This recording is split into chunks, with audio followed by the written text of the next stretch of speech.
Boa noite, paz seja convosco. Deus abençoe tua casa, Deus abençoe tua família.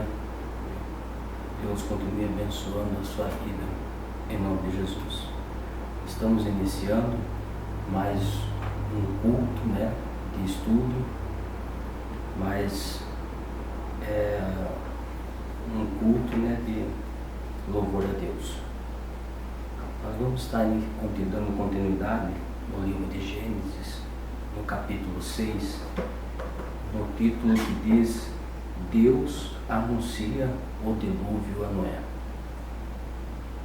Que está lá em Gênesis capítulo 6, a partir do versículo 13.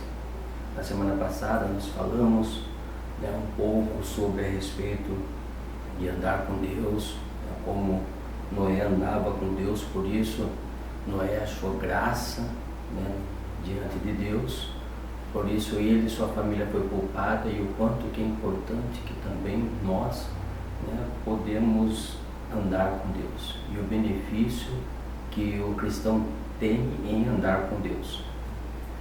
Agora nós vamos falar sobre a questão de Deus ter anunciado para Noé o dilúvio. Existem algumas questões sobre o dilúvio, e eu quero trazer aqui para vocês nesta noite, em nome de Jesus. E diz assim a palavra de Deus: Deus anuncia o dilúvio a Noé. Então disse Deus a Noé: o fim de toda a carne é vindo perante a minha face, porque a terra está cheia de violência, e eis que os desfarei com toda a terra. Faze para ti uma arca de madeira de gofer. Farás compartimento na arca e a betumarás por dentro e por fora de betume. E desta maneira o farás: de 300 côvados o comprimento da arca, de 50 côvados a sua largura, e de 30 côvados a sua altura. Farás da arca uma janela de 1 côvado, e acabarás em cima, e porás a porta ao lado, e lhe farás andares, baixo, segundo e terceiro. Porque eis que eu trago um dilúvio de água sobre a terra, para desfazer toda a carne, em que há espírito de vida debaixo dos céus.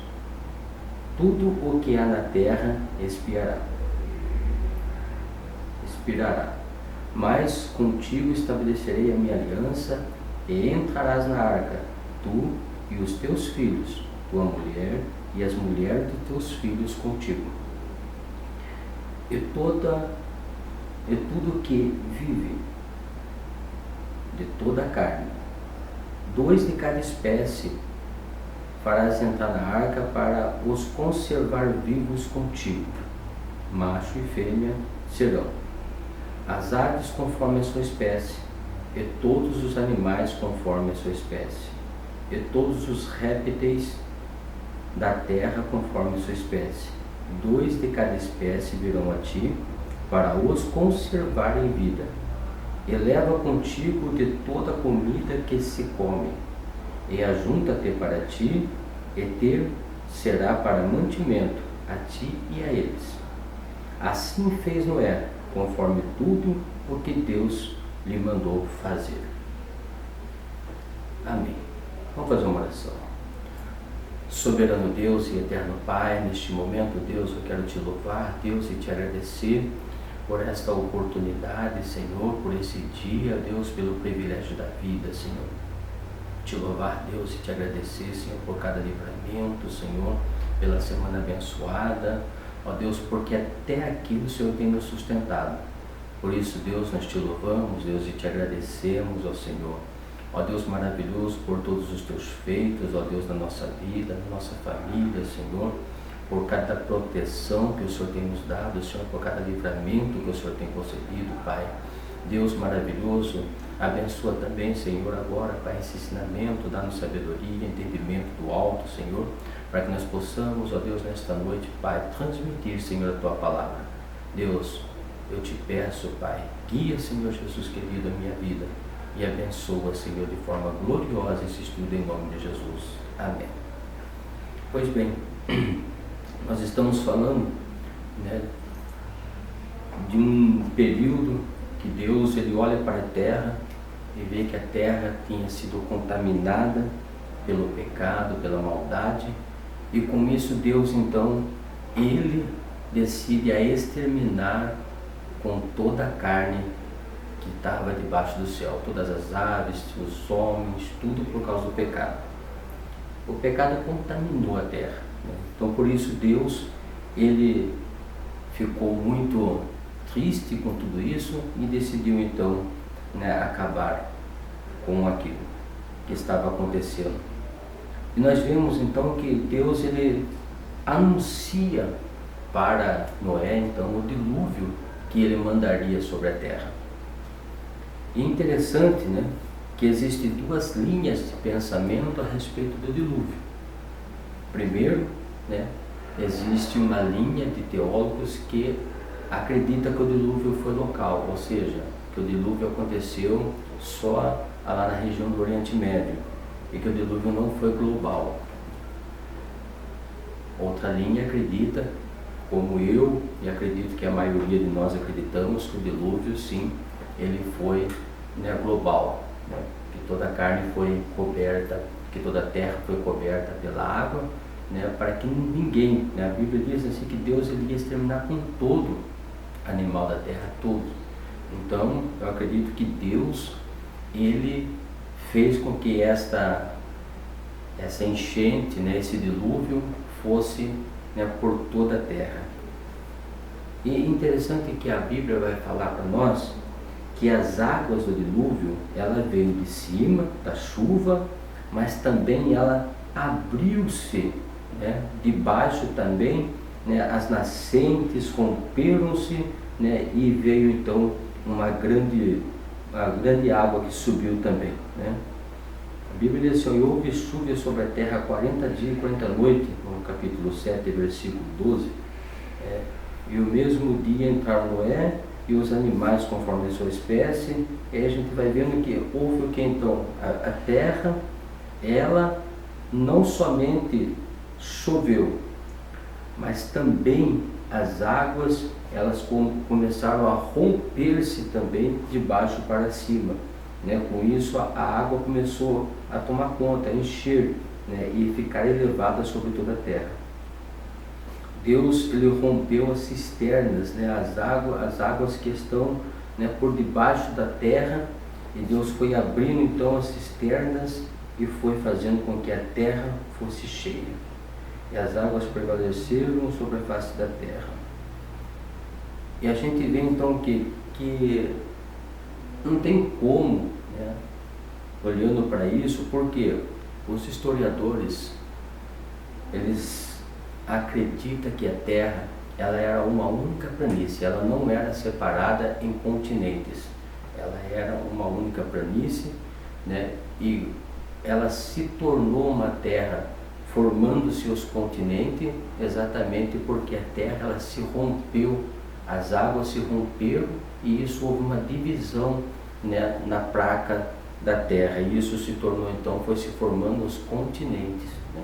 Então até então eles acreditam que a terra ela era uma única planície, então não existia os continentes. Então, né, dentro desse aspecto, né, acredita-se então que a terra ela foi global, o dilúvio foi global, ou seja, inundou toda a terra, né? Então nós vemos por essas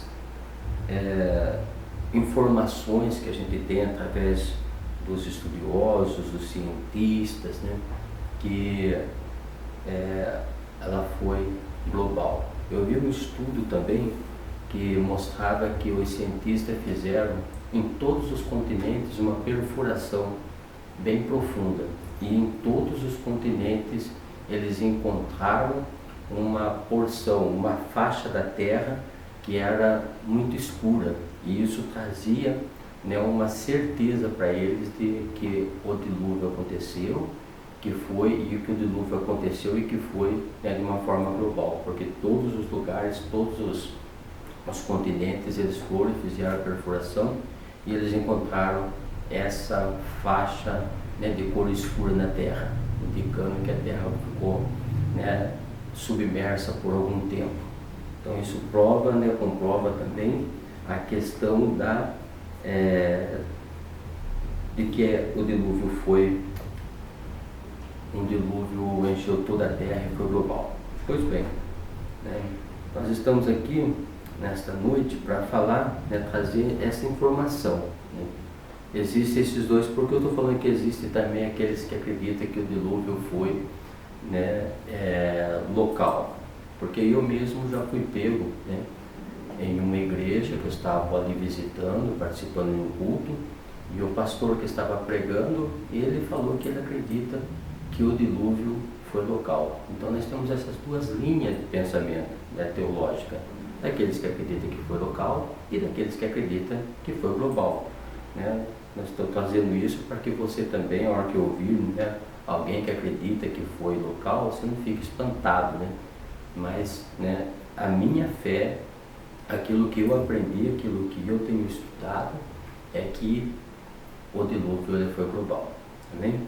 Interessante que dentro da questão do dilúvio, né, dele ser um dilúvio que foi global, que foi mundial, né, nós vemos que essa profecia não era uma profecia nova, né? Era já desde o tempo de Noé, do tempo de Adão, né? Isso já vinha sido, né, falado já.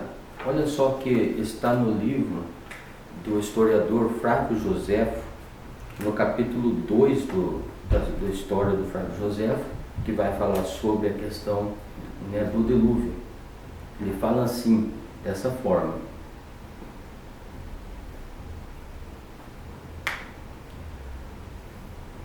o nome de Sete, os descendentes de Sete foram educados junto a seu pai e deu-se com afeto à virtude.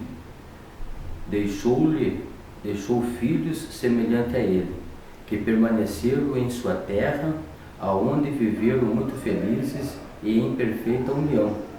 Deve-se ao seu espírito e ao seu trabalho a ciência dos astros, como eles tinham sabido de Adão, que o mundo pereceria pelas águas e pelo fogo. O medo que tiveram de que esta ciência se perdesse antes que os homens a aprendessem, levou-os a construir duas colunas, uma de tijolos e outra de pedra, sobre as quais gravaram os conhecimentos que possuíam, a fim de que, se acontecesse um dilúvio, destruísse a coluna de tijolo, ficasse a de pedra, para conservar a posteridade a memória daquilo que eles tinham escrito. Sua providência deu bom resultado, e afirmar-se que essa coluna de pedra pode ser vista ainda hoje na Síria.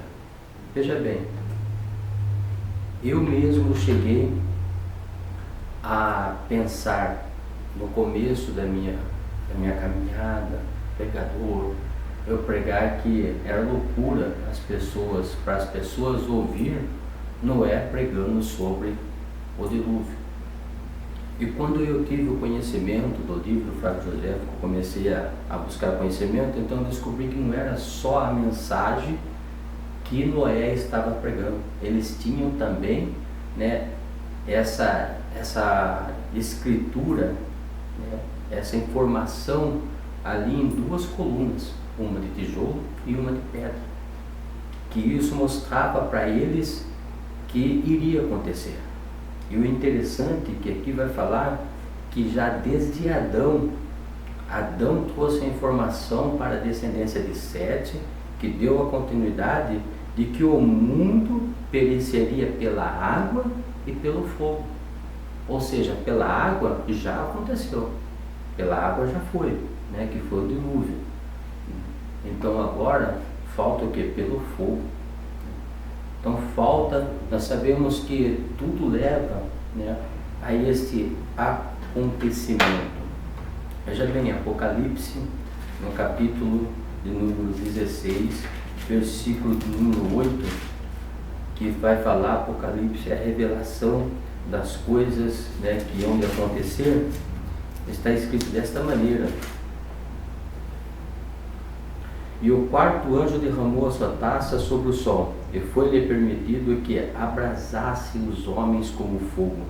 E os homens foram abrasados com grande calor, e blasfemaram o nome de Deus, que tem poder sobre estas pragas, e não se arrependeram para lhe darem glória. Ou seja, né, a gente vê que desde de muito cedo, eu acredito que você que está me ouvindo já ouviu falar, né, sobre isso várias vezes, que agora a próxima vez que o mundo vai acabar vai ser com fogo, que vai queimar 7 palmos abaixo da terra, né? E a gente vem ouvindo isso, eu venho ouvindo isso desde criança, né? E a gente vê aqui agora comprovado desde o tempo de Adão, irmão, isso já estava, né, previsto para acontecer, já havia uma profecia que isso aconteceria.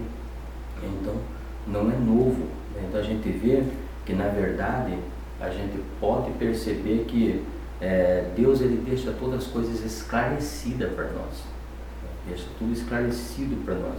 Então, né, já o historiador Flávio Joséfo, ele deixa essa instrução para nós, esse ensinamento para nós, de que desde o tempo de Adão já foi informado que isso iria acontecer. Ou seja, eles não iam só precisar de acreditar na palavra de um homem de 500 anos. Não, eles tinham lá uma escritura, eles tinham lá uma informação, né? Assim como no dia de hoje, né, nós vamos pregar muitas vezes, tem pessoa que acha que é loucura nós acreditarmos no que está escrito no Apocalipse, acha que é loucura a gente acreditar naquelas coisas, que aquilo lá não é verdade. Imagine isso, o inimigo, ele quer exatamente colocar isso, né? Assim como as pessoas estavam, né, corrompidas, né, no tempo de Noé, assim como elas estavam cauterizadas no tempo de Noé, há muitos hoje também que estão cauterizados, que eles não acreditam não é porque eles colocam em dúvida, será que isso é verdade? Será que o que está escrito aqui vai acontecer? Ou coloca dúvida. Então, da mesma forma que foi no tempo de Noé, não vai ser diferente do nosso tempo. A Bíblia já fala para nós, assim como no tempo de Noé, as pessoas casavam, davam-se em casamento, assim vai ser também no dia do Senhor. Então não vai ser diferente, né? Então, tudo já estava, né, a descendência de Sete já sabia de todas essas coisas, que ia haver dilúvio, e que no final, depois do dilúvio também, a terra, o mundo ia perecer também pelo fogo. Então, nada novo. Vamos lá. Então, para nós concluir essa questão do dilúvio, né, a gente vê então que tem duas referências sobre a questão da teologia. Aqueles que acreditam que o dilúvio foi local e aqueles que acreditam que foi um dilúvio universal. É importante nós termos a nossa colocação disso.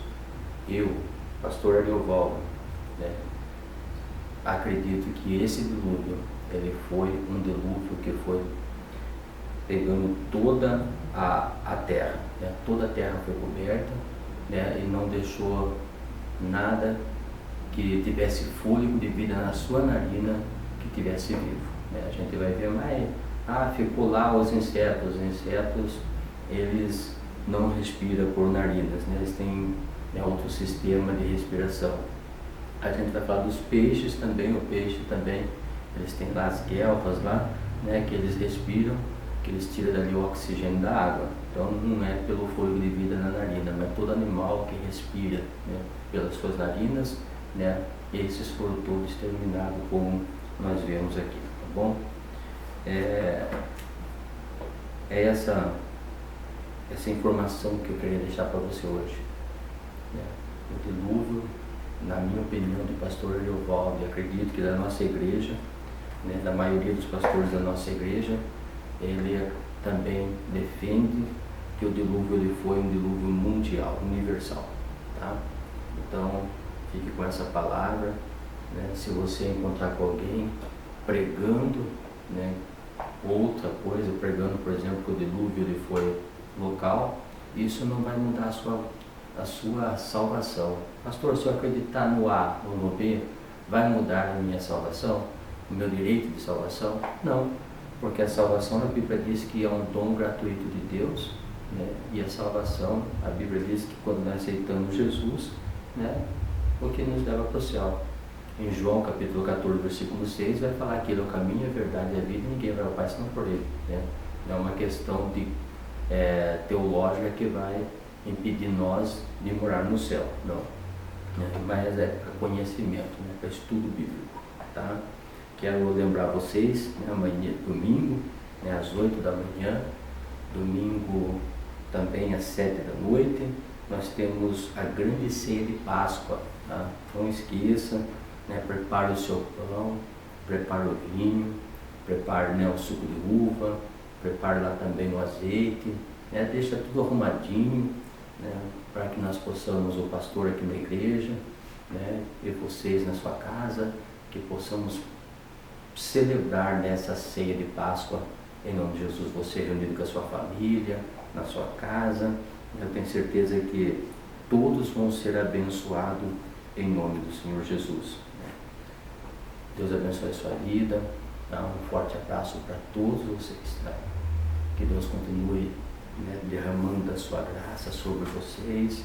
Deus abençoe a tua casa e que possa dar para você um ótimo final de semana, que você possa ter nessa semana, final de semana de Páscoa, né, momentos agradáveis com a sua família, que Deus se faça presente na sua casa, né, e que a graça de Deus, ela ilumine a sua vida, que a luz do Senhor brilhe sobre o teu rosto, em nome do Senhor Jesus. Amém? Deus abençoe a sua vida, né, que você possa ter aí um dia muito abençoado, um domingo de Páscoa, né, cheio de paz, cheio de alegria junto da sua família. Deus abençoe você e sua casa, tá? Fica com Deus e até mais. Deixa eu fazer uma oração. Amantíssimo Deus, eterno Pai, nesse momento eu te louvo, Deus, e te agradeço, Senhor Jesus, pela vida de cada um dos irmãos. Ó Deus, por cada um, Pai, irmãos do tempo dos anjos, Senhor. Ó Deus maravilhoso, que o Senhor possa, Deus, abençoar essa nação quadrangular, Senhor. Que o Senhor possa, Deus, fazer resplandecer luz sobre a vida deles, ó Deus. Abençoa de maneira, Pai, ó Deus maravilhoso, a sua vida, Pai. Abençoa a tua vida espiritual, abençoa a tua vida emocional, Senhor, a tua vida profissional, Senhor. Que o Senhor possa abençoar grandemente, Deus, a vida de cada um, derramando da tua graça, enchendo do teu poder, Senhor. Ó Deus maravilhoso, assim eu te peço e te agradeço, em nome do Senhor Jesus. Tchau, tchau, fica com Deus.